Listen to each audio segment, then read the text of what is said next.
दोस्तों, आज की इस वीडियो में हम आपको ले जाने वाले हैं नेपाल की यात्रा पे। जी हाँ, नेपाल एक बहुत ही खूबसूरत देश है जिसको दुनिया की छत यानी रूफ ऑफ द वर्ल्ड के रूप में जाना जाता है। नेपाल आने वाले पर्यटक यहाँ की यात्रा कई कारणों से करते हैं। जैसे कुछ लोग यहाँ के बड़े बड़े पर्वतों के आकर्षण में आते हैं, तो कई लोग हिमालय से चढ़ाई या ट्रेकिंग के लिए नेपाल आते हैं। नेपाल बौद्ध धर्म और हिंदू धर्म के अनुयायियों के लिए एक प्रमुख धार्मिक केंद्र भी है। नेपाल की सबसे खास बात यह है कि इस देश में अपराध की दर यानी क्राइम रेट काफी कम है, जिसकी वजह से यह एक बहुत ही सुरक्षित पर्यटन देश बन जाता है। तो चलिए दोस्तों, आज की इस वीडियो में हम आपको नेपाल टूर से रिलेटेड सारी इन्फॉर्मेशन देंगे, जैसे नेपाल कब जाएं, कैसे जाएं, बस, ट्रेन या फ्लाइट का कितना किराया रहेगा, होटल और फूड का कितना खर्चा होगा, इंडियन करेंसी को नेपाली करेंसी में कैसे कन्वर्ट कराएंगे, पर्सनल बाइक या कार के लिए कैसे परमिट मिलेगी और परमिट का क्या चार्ज पड़ेगा, सिम कार्ड वहां पर कौन सा चलेगा और कौन कौन सी टूरिस्ट प्लेसेस हैं नेपाल में। तो सभी बातें आपको डिटेल में बताई जाएंगी। तो वीडियो को पूरा देखें और चैनल को सब्सक्राइब करना, वीडियो को लाइक और शेयर करना बिल्कुल मत भूलिएगा। तो चलिए दोस्तों, सबसे पहले बात करते हैं कि आप नेपाल पहुंच कैसे सकते हैं। दोस्तों, इस वीडियो में मैं दिल्ली को इनिशियल पॉइंट मानकर चलता हूं। तो अगर आप दिल्ली से नेपाल आना चाहते हैं तो आपके पास बस, फ्लाइट और ट्रेन तीनों ही ऑप्शंस अवेलेबल हैं। तो चलिए सबसे पहले बात करते हैं कि बाई रोड आप नेपाल कैसे पहुंच सकते हैं। अगर आप बाई रोड आना चाहते हैं तो डीटीसी की बस आपको दिल्ली से अवेलेबल हो जाएगी, डॉक्टर अंबेडकर बस टर्मिनल से। जी हाँ, यहाँ से बस चलती है सीधा काठमांडू तक और बस का जो समय है वो सुबह 10 बजे है और बस को दिल्ली से काठमांडू पहुँचने में लगता है करीब 30 घंटे। अगर बस के टिकट की बात करें तो बस का टिकट रहेगा करीब 2500 रुपए पर पैसेंजर। एसी वॉल्वो बस है बट सीटिंग बस है, इसमें स्लीपर की व्यवस्था नहीं है।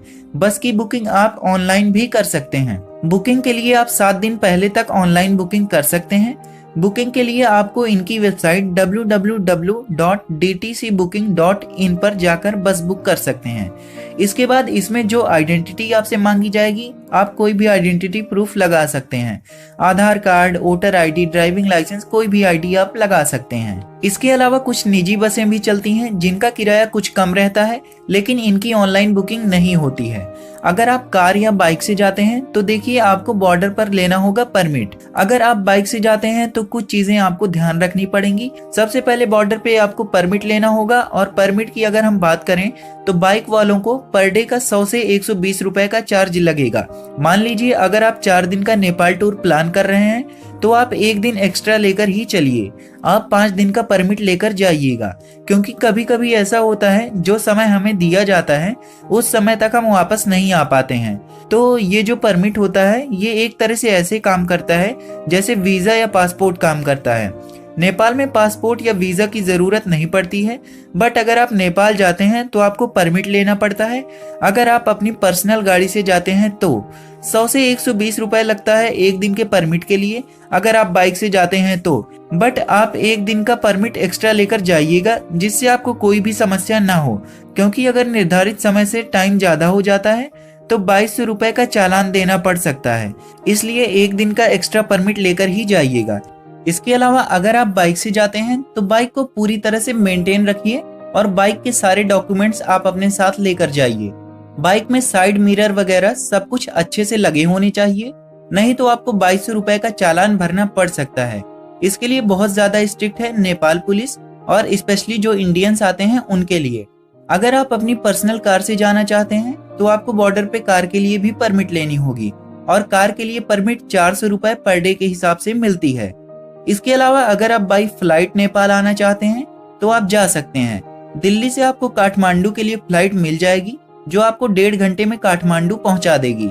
दिल्ली से काठमांडू के लिए फ्लाइट में इकोनॉमी क्लास का टिकट 6000 रुपए से 8000 रुपए तक पड़ेगा। इन सब के अलावा अगर आप बाई ट्रेन नेपाल आना चाहते हैं तो ये ऑप्शन भी आपके पास मौजूद है। बाई ट्रेन नेपाल तक आने का सबसे सस्ता और बेस्ट तरीका है। देखिए, अगर आप ट्रेन से नेपाल जाना चाहते हैं तो आपको 2 बॉर्डर मिलते हैं जहां से आप नेपाल पहुंच सकते हैं। एक वाया रक्सौल बॉर्डर जो बिहार में है और दूसरा वाया गोरखपुर बॉर्डर जो यूपी में है।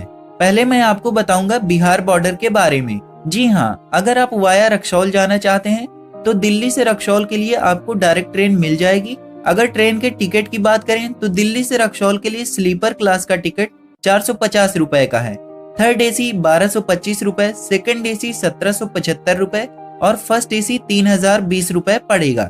इसके बाद रक्सौल से नेपाल बॉर्डर की दूरी करीब 1.5 किलोमीटर है, बट वहां से आगे आपको जाना होगा बीरगंज तक।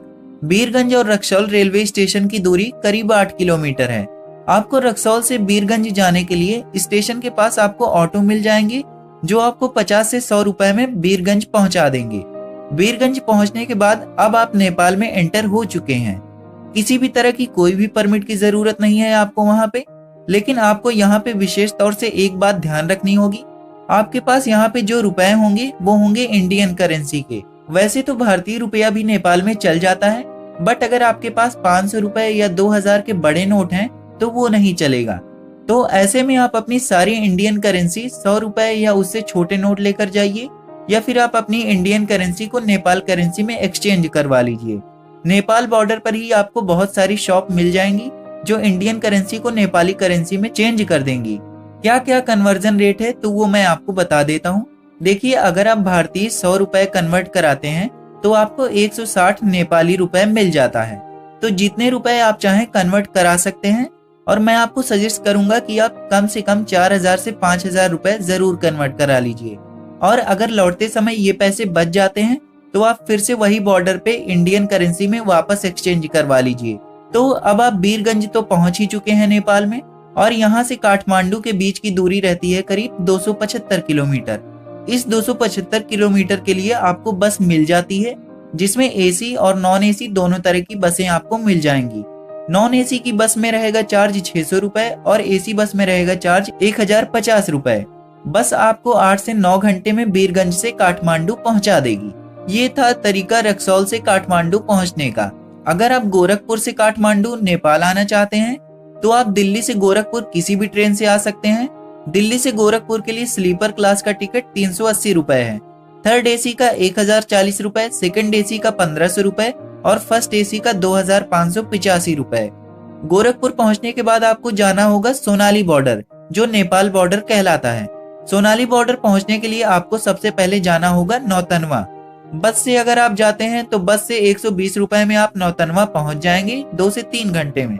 नौतनवा पहुंचने के बाद वहां से सोनाली बॉर्डर की डिस्टेंस 6 से 7 किलोमीटर है, और आप नौतनवा पहुंचने के बाद सोनाली बॉर्डर बाई टैक्सी 40 से 50 रुपए में पहुंच जाएंगे। बॉर्डर पे पहुंचने के बाद आपको वही सब करना होगा, करेंसी एक्सचेंज। अब आप अपना आधार कार्ड अपने साथ जरूर रखिएगा। उसके बाद सोनाली बॉर्डर से आपको जाना होगा भैरवा, जो कि नेपाल में पड़ता है, और भैरवा की डिस्टेंस सोनाली बॉर्डर से 3 किलोमीटर है। भैरवा से आप काठमांडू जा सकते हैं। वहां से काठमांडू की डिस्टेंस 270 किलोमीटर है, और आपको एसी और नॉन एसी दोनों तरह की बसें यहाँ भी मिल जाएंगी काठमांडू जाने के लिए। एसी बस का टिकट रहेगा 800 रुपए का और नॉन एसी बस का टिकट रहेगा 500 रुपए का। तो ये थे दोनों तरीके नेपाल पहुंचने के ट्रेन के जरिए। मोबाइल नेटवर्क की बात करें तो जैसे ही आप बॉर्डर क्रॉस करेंगे आपका इंडियन सिम कार्ड काम करना बंद कर देगा, और आपको वहां पर नेपाल का सिम कार्ड मिल जाएगा 200 रुपए में, और आप जो भी बैलेंस डलाना चाहते हैं आप उसमें अलग से डलवा सकते हैं। चलिए अब बात करते हैं कि आप नेपाल में कहां पर स्टे कर सकते हैं, रूम या होटल के क्या चार्जेस होंगे और खाने पीने का कितना खर्चा हो सकता है। नेपाल में आपको काठमांडू में होटल मिल जाएंगे, जहां पर आपको 600 से 800 रुपए में एवरेज रूम मिल जाएगा। खाने पीने की बात की जाए तो यहाँ पर जनरल फूड आपको 100 से 150 रुपए थाली मिल जाएगा। फूड के यहाँ पर बहुत से ऑप्शंस हैं, आप अपने बजट के हिसाब से खा पी सकते हैं। चलिए अब बात करते हैं कि आप नेपाल में कहां कहां घूमने जा सकते हैं और यहाँ पर कौन कौन सी टूरिस्ट प्लेसेस हैं। काठमांडू। काठमांडू नेपाल की कल्चरल कैपिटल यानी सांस्कृतिक राजधानी है। यहाँ नेपाल की सर्वाधिक जनसंख्या निवास करती है, और यह शहर यहाँ आने वाले पर्यटकों को बेहद रोमांचित करता है। यह शहर 1400 मीटर की ऊंचाई पर स्थित है, जो पूरे साल यहाँ आने वाले पर्यटकों को आनंदमयी वातावरण प्रदान करता है। काठमांडू शहर अपने मठों, मंदिरों और आध्यात्मिकता के साथ एक शांति वाली जगह है। पोखरा। पोखरा नेपाल के सबसे लोकप्रिय पर्यटन स्थलों में से एक है। हिमालय पर्वत की तलहटी में बसा हुआ पोखरा काठमांडू के बाद नेपाल का दूसरा सबसे बड़ा शहर है, जिसे नेपाल की पर्यटन राजधानी यानी टूरिस्ट कैपिटल ऑफ नेपाल के रूप में भी जाना जाता है। यह शहर हिमालय का प्रवेश द्वार है, जो यहाँ आने वाले पर्यटकों को अपने खूबसूरत नज़ारों और रोमांचक खेलों से रूबरू कराता है। पोखरा शहर गंडकी नदी और इसकी सहायक नदियों द्वारा बटा हुआ है, जो यहाँ के अनूठे भूगोल में अपना योगदान देता है। नगरकोट। नगरकोट नेपाल में सबसे ज्यादा देखे जाने वाली जगहों में से एक है। हिमालय की गोद में बसा हुआ यह एक छोटा एवं आकर्षक गांव नेपाल के भक्तपुर जिले में है। नगरकोट से आप हिमालय के 13 में से 8 पर्वतमालाएं देख सकते हैं। नगरकोट काठमांडू से मात्र 28 किलोमीटर की दूरी पर स्थित है, जो यहाँ आने वाले पर्यटकों को हिमालय पर्वतमाला के खूबसूरत दृश्यों को दिखाकर आश्चर्यचकित कर देता है। 2000 मीटर की ऊंचाई पर स्थित नगरकोट प्रकृति प्रेमियों के लिए स्वर्ग के समान है। इस जगह की सबसे खास बात यह है कि यह राजधानी से बहुत करीब है, जिससे पर्यटकों को यहाँ आने के लिए ज्यादा पैसे और समय खर्च नहीं करना पड़ता है। जनकपुर। जनकपुर नेपाल का एक बेहद खास शहर है, जो यहाँ के प्रमुख पर्यटन स्थलों में से एक है। जनकपुर भारत की सीमा के करीब स्थित है, जो सीता जी का जन्म स्थान और भगवान राम से उनके विवाह का स्थान भी माना जाता है। नेपाल आने वाले पर्यटकों के लिए जनकपुर एक बेहद शानदार जगह है, क्योंकि यहाँ कई तालाब हैं जो यात्रियों को आकर्षित करते हैं। जनकपुर नेपाल के तराई क्षेत्र में स्थित है, जो पर्यटकों के साथ साथ तीर्थयात्रियों के लिए भी एक पसंदीदा जगह है। यह शहर अपने सुखद मौसम, भव्य उत्सव और मंदिरों की आकर्षक वास्तुकला के लिए सभी को आनंदित करता है। लुम्बिनी। लुम्बिनी गौतम बुद्ध का जन्म स्थान है। यह जगह भारत की सीमा के करीब रूपनदेही जिले में स्थित है, जो बहुत ही शांत और बौद्ध धर्म का प्रमुख तीर्थ स्थल है। लुम्बिनी को यूनेस्को द्वारा विश्व धरोहर स्थलों यानी वर्ल्ड हेरिटेज साइट के रूप में भी शामिल किया गया है। यहाँ के स्तूप और मठ इस जगह को खास बनाते हैं। इस जगह को सम्राट अशोक के स्मारक स्तंभ के रूप में भी जाना जाता है। नेपाल की यात्रा करने वाले लोग लुम्बिनी शास्त्रों का अध्ययन, धर्म के बारे में जानने और दिलो दिमाग को तरोताजा करने के लिए भी यहाँ आते हैं। पशुपतिनाथ। पशुपतिनाथ मंदिर नेपाल के सबसे पवित्र हिंदू मंदिरों में से एक है, जो काठमांडू शहर से 3 किलोमीटर दूर पवित्र बागमती नदी के किनारे पर बसा हुआ है। यह मंदिर भगवान शिव को समर्पित है, जहाँ पर हजारों की संख्या में रोज भक्त आते हैं। साल 1979 में पशुपतिनाथ मंदिर को यूनेस्को के विश्व धरोहर स्थलों में भी शामिल किया गया था। इस मंदिर के बारे में कहा जाता है कि इस मंदिर में स्थापित ज्योतिर्लिंग भारत के 12 ज्योतिर्लिंगों से बना हुआ है। नेपाल में साल 2015 में एक भयंकर भूकंप आया था, जिसकी वजह से इस मंदिर की कुछ बाहरी इमारतें ध्वस्त हो गई थी, लेकिन इस मंदिर का गर्भगृह आज भी सुरक्षित है।